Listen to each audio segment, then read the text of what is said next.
नमस्कार दोस्तों, इस वीडियो में हम बात करने वाले हैं प्रदूषण संबंधी अधिनियम के बारे में। इससे पहले हम एक वीडियो में चर्चा कर चुके हैं कि कौन सा संस्थान कहाँ पे स्थित है, तो वो वीडियो आप एक बार चेकआउट कर लीजिएगा। तो आज हम इस वीडियो में बात करेंगे प्रदूषण संबंधी अधिनियम कब हमारे पास हुए हैं। तो कोशिश करेंगे कि इसी वीडियो में इसको अच्छी तरीके से लर्न कर लिया जाए, आपको बिना समय व्यर्थ किए हुए इस वीडियो को हम शुरू करने वाले हैं। तो सबसे पहले हम बात करते हैं कि वन्य जीव संरक्षण अधिनियम। तो वन्य जीव संरक्षण अधिनियम हमारा कब पास हुआ? 1972 में। वन्य जीव संरक्षण अधिनियम 1972 में।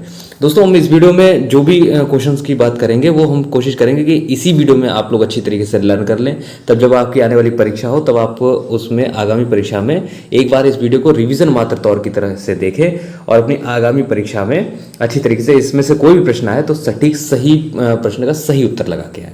तो सबसे पहले इसके बाद हम बात करते हैं जल प्रदूषण रोकथाम एवं नियंत्रण। तो 1974 में जल प्रदूषण रोकथाम एवं नियंत्रण 1974 यानी कि 1974 में। वन संरक्षण अधिनियम 1980 में। वन्य जीव संरक्षण 1972 में। वन संरक्षण अधिनियम 1980 में।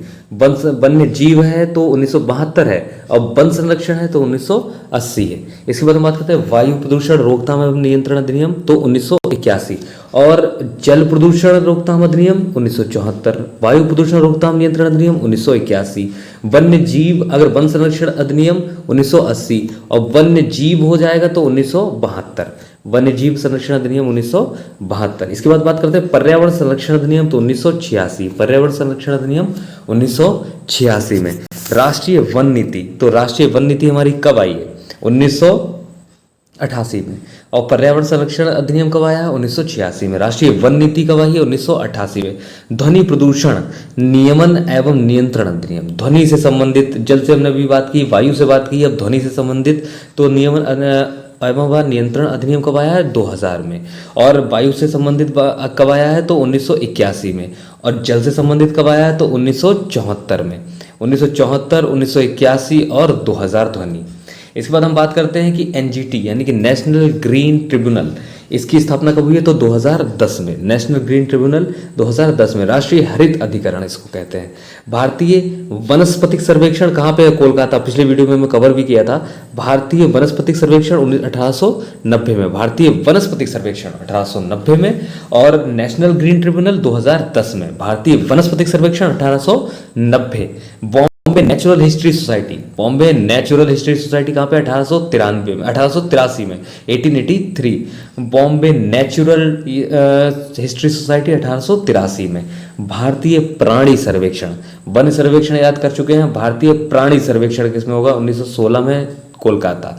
1916 में कोलकाता। भारतीय पशु कल्याण बोर्ड, अब पशु कल्याण बोर्ड कब आया? 1962 में, चेन्नई।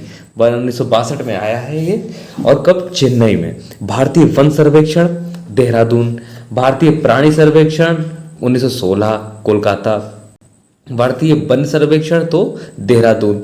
वन्य जीव संस्थान देहरादून 1982। वन सर्वेक्षण देहरादून 1981। वन्य जीव संस्थान देहरादून 1982। वन्य जीव संस्थान देहरादून 1982। इसके बाद हम बात करते हैं कि सलीम अली पक्षी विज्ञान केंद्र, तो कहाँ पे? कोयम्बटूर तमिलनाडु 1990 में। सलीम अली पक्षी विज्ञान केंद्र कोयम्बटूर तमिलनाडु 1990। सलीम अली पक्षी विज्ञान केंद्र कोयम्बटूर तमिलनाडु 1990।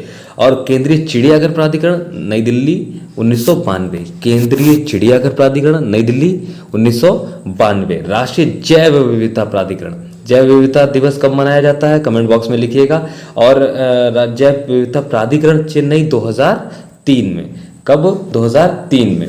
अब bird life international, bird life international तो 1922 में। Bird life international 1922। और वर्ल्ड वाइड लाइफ फंड यानी WWLF, इसकी फुल फॉर्म भी पूछ ली जाती है कई बार। तो कहाँ पे? स्विट्जरलैंड में 1961 में इसकी स्थापना हुई। कहाँ पे? स्विट्जरलैंड 1961 में। और UNEP संयुक्त राष्ट्र पर्यावरण संस्थान कार्यक्रम तो नैरोबी केन्या में। कहाँ पे? नैरोबी केन्या में। नैरोबी केन्या में जो सम्मेलन हुआ था उसी में ही हमारे पर्यावरण दिवस के मनाने की बात की गई 5 जून को। और उसी में ही हमारे बाघ टाइगर रिजर्व के बारे में बात की गई कि भारत में होना चाहिए। तो उसके बाद 1973 में भारत में टाइगर रिजर्व बनाया गया। और इससे इसी बाद यूएनईपी यानी कि नैरोबी केन्या में ही ये बात सम्मेलन में बात कही रखी गई थी। तो दोस्तों ऐसे ही कम समय में सही जानकारी और अच्छे से जानकारी प्राप्त करने के लिए हमारी वीडियोस को देखते रहिए। धन्यवाद।